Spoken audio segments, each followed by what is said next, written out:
शुरू करता हूँ मैं उस मालिक के नाम से जो सबका है और बहुत मेहरबान है। मैं सज्जाद नोमानी आज बहुत ही दुखे दिल के साथ देशवासियों से, पूरे देश में बसने वाले इंसानों से जिनकी इंसानियत अभी बाकी हो, उनसे अपने दुख और दर्द का इजहार करके कुछ अपील करना चाहता हूँ। मणिपुर में जो कुछ हो रहा है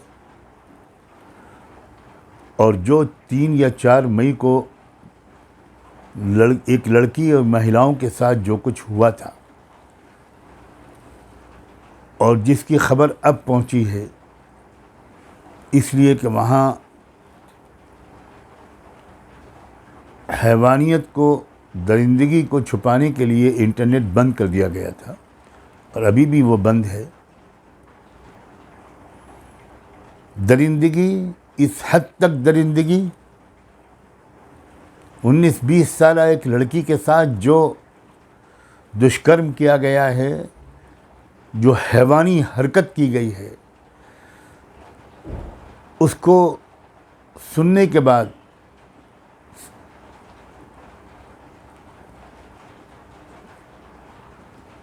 मैं बता नहीं सकता कि मुझ पर क्या गुजरी है और मुझ पर क्या।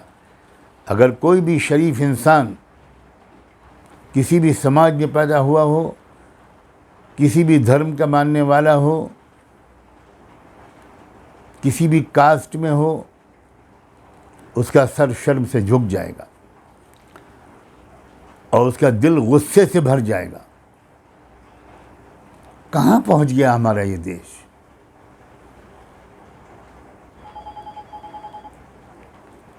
क्या सूरत हाल बन गई है? क्या हो रहा है हमारे देश में? उस लड़की को ले जाकर पहले तो उसके साथ क्या किया गया? नंगा किया गया। उसके प्राइवेट पार्ट्स को हज़ारों लोगों के सामने कुछ दरिंदों ने जो हरकत की है, मैं उसको लफ्ज़ों में बयान भी नहीं कर सकता।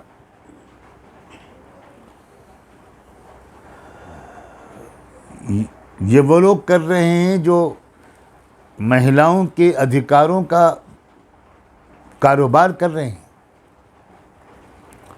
उस नाम के ऊपर अपने काले करतूतों को छुपाना चाहते हैं।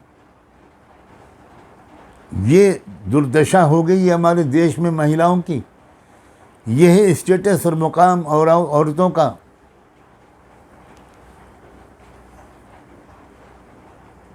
औरत माँ हो, पत्नी हो, बहन हो या बेटी,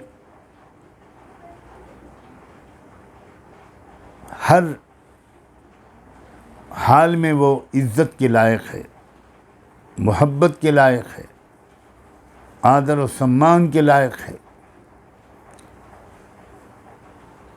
मगर ये हमारे देश में हर कुछ दिन के बाद एक तजुर्बा होता है, एक फ़िल्म दिखाई जाती है।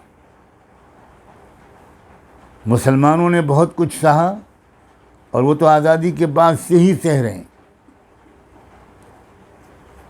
मुस्लिम महिलाओं की जो हालत हुई है, एक बिल्किस बानो का केस उसकी मिसाल के लिए काफ़ी है। फिर सिखों की बारी आई, सिखों ने सहा और अब क्रिश्चियंस की बारी है, अब ईसाइयों की बारी है। काश कि मुझे ये न बोलना पड़ता।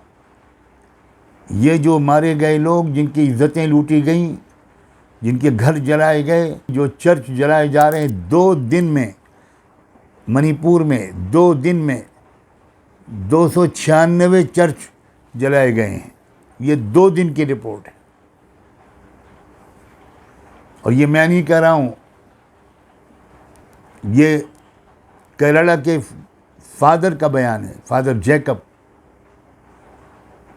मेरे पास अल्फाज नहीं है, रियली मेरे पास अल्फाज नहीं है। मैं मुनासिब शब्दों को ढूंढ ही नहीं पा रहा हूँ कि मैं किस तरह अपने रिएक्शन का, अपने दर्द का, अपने दुख का, अपने गुस्से का, अपनी शर्मिंदगी का इजहार करूँ। ये किस देश में हम लोग रह रहे हैं? इस देश में औरत का मुकाम क्या है? इंसान का मुकाम क्या है? क्या यहाँ सिर्फ जानवर रहेंगे? इंसानों को नहीं रहने दिया जाएगा? लोग हुकूमत की खामोशी का रोना रो रहे हैं और मुझे हुकूमत की खामोशी पर रोना, रोने वालों पर रोना आ रहा है। जो ये सब करवा रहे हैं, आप उनसे क्या उम्मीद कर रहे हैं? वो जब तक उनका टारगेट हासिल नहीं हो जाएगा, जब तक वो खामोश ही रहेंगे। और अब तक का उनका कैरेक्टर बिल्कुल यही है। और इससे एक बात तो साफ साबित हो गई, मेरे देश के लोगों, खुदा के लिए सुनो, ईश्वर के वास्ते इसको सुनो। ये मत समझो कि इसको एक मुसलमान कह रहा है, ये सोचकर सुनो कि इसको एक देशवासी, एक भारतीय, एक हिंदुस्तानी, एक इंडियन कह रहा है, एक इंसान कह रहा है। ये ट्रेलर है, इससे अंदाज़ा करो कि जिस तरह का राष्ट्र ये लोग बनाने जा रहे हैं, बनाना चाहते हैं, वो कैसा होगा। उस राष्ट्र में इंसानों के साथ कैसा सलूक होगा, उस राष्ट्र में महिलाओं के साथ कैसा सलूक होगा, उस राष्ट्र में गरीबों और कमज़ोरों के साथ कैसा बर्ताव होगा। क्या देश में कि इंसान खामोश रहकर तमाशा ही देखते रहें? हुकूमत की खामोशी पर रोना गलत है, लेकिन भारत के तमाम 140 करोड़ देशवासियों का खामोश रहना, यह है असल फ़िक्र की बात, यह है असल गम की बात। मैं जानता हूँ, मेरा 50 साल तजुर्बा है और 100-150 साल से मैं अपनी फैमिली के बुज़ुर्गों से ये कहानी सुनता चला आ रहा हूँ, उनका तजुर्बा सुनता चला आ रहा हूँ कि सब हिंदू ऐसे नहीं हैं, हरगिज़ नहीं। गांधी जी भी हिंदू थे, और मैं कितने हिंदुओं का नाम लूँ, लेकिन एक शिकायत मैं अपने हिंदू भाइयों और बहनों से, हिंदू लीडरों से, हिंदू लोगों से कहूँगा कि उनकी अक्सरियत ऐसे मौके पर खामोश रहती है। मैं आपसे अपील करूँगा कि आप अपनी खामोशी तोड़िए। आप इसको पॉलिटिकल मसला मत समझिए, आप इसको एक इंसानी मसला समझिए और इंसानी मसला समझकर इसके ख़िलाफ़ आवाज़ उठाइए। मैं मंदिरों के पुजारियों से, साधु संतों से, धर्माचार्यों से, इंटेलेक्चुअल से, प्रोफेसर से, टीचर से, यंग बॉयज़ एंड गर्ल्स से ये अपील करता हूँ कि आप इसके ख़िलाफ़ आवाज़ उठाइए, पीसफुल एहतिजाज कीजिए और ये दिखा दीजिए कि अभी देश का ज़मीर मरा नहीं है। इसी तरह मैं अपोजिशन पार्टियों से भी एक अपील करता हूँ, बहुत दिल की गहराइयों से, प्लीज़ एक उम्मीद की जोत, एक उम्मीद की किरण आपने इस वक्त जगाई है। जब पटना और बेंगलोर की मीटिंग्स के बाद आपने ये देश को संदेश दिया है कि अब इंडिया लड़ाई लड़ेगा, अब इंडिया उठेगा, बहुत भारी जिम्मेदारी आपने अपने कंधों पर ली है और बहुत भारी, बड़ी संख्या में लोगों की दिलों में उम्मीद जगाई है। मैं आपसे कहता हूँ कि छोटी छोटी बातों पर लोगों के विश्वास को टूटने मत दीजिएगा, लोगों की उम्मीदों को टूटने मत दीजिएगा। इंतहाई ज़रूरी है ये बात। जो मैं आपसे कह रहा हूँ। ऐसा ना हो कि जो उम्मीद आपने जगाई वो ज़रा सी आपस के किसी इख्तिलाफ की वजह से वो उम्मीद टूट जाए। आप बचाइए इस देश को, बचाइए इंसानियत को। अपनी पार्टी की सीटें ज़्यादा हों, अपनी पार्टी की सीटें, फला पार्टी की सीटें कुछ कम हो, please, for the sake of God, for the welfare of humanity, for the future of this nation, आप खुदा के वास्ते अब आप ठान लीजिए कि पीछे नहीं हटना। और वो जो आपने एक उम्मीद दिलाई है कि हर जगह पर एक कैंडिडेट खड़ा होगा जो इंडिया का कैंडिडेट होगा। What a beautiful name you have chosen, क्या शानदार नाम आपने चुना है। हम इंडिया के साथ हैं, हम आइडिया ऑफ इंडिया के साथ हैं। आप वफादारी साबित कर दीजिए कि आप इंडिया के वफादार हैं,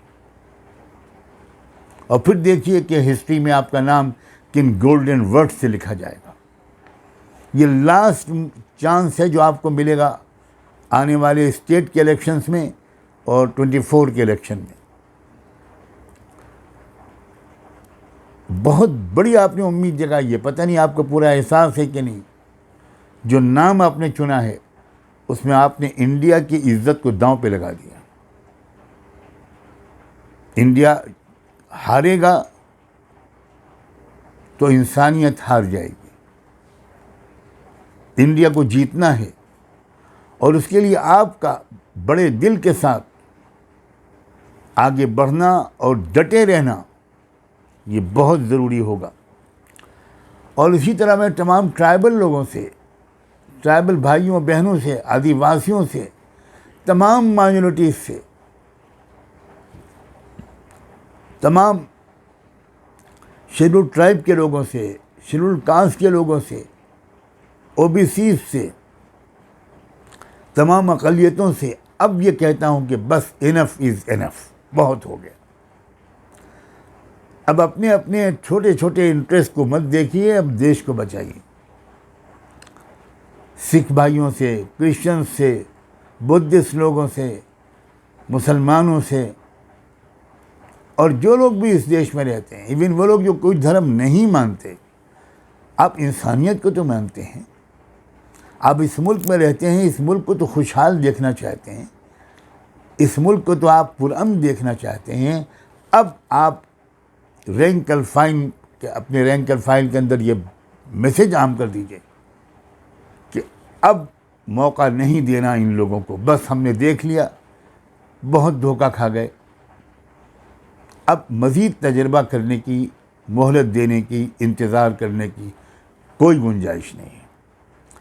मैं उम्मीद करता हूँ कि जिस नीयत से, भावना से मैंने ये बात कही है, आप प्लीज़ इस पर गौर करें। न मैंने किसी पॉलिटिकल पार्टी के साथ हूँ, न किसी पॉलिटिकल पार्टी के ख़िलाफ़ हूँ। मैं आइडिया ऑफ इंडिया के साथ हूँ, मैं इंसानियत के साथ हूँ, मैं कॉन्स्टिट्यूशन के साथ हूँ, मैं ह्यूमन वैल्यूज़ के साथ हूँ, और उन्हीं को वजह से मैं इस वक्त आपकी सामने उपस्थित होकर, आपकी खिदमत में हाज़िर होकर मैंने आपसे ये अपील की है। काश कि मेरा ये पैगाम किसी तरह मणिपुर के लोगों तक पहुँचे, उस परिवार तक पहुँचे जिसके लोग मर्द मार दिए गए, जिसके पुरुष मार दिए गए, जिसकी महिलाओं के साथ जो किया गया है, जिस तरह उनकी देह को नोचा गया है, अनइमेजिनेबल। बस में होता तो मैं जाता, उड़कर जाता और उन लोगों के आंसू पोंछता और दो शब्द उनसे कह सकता।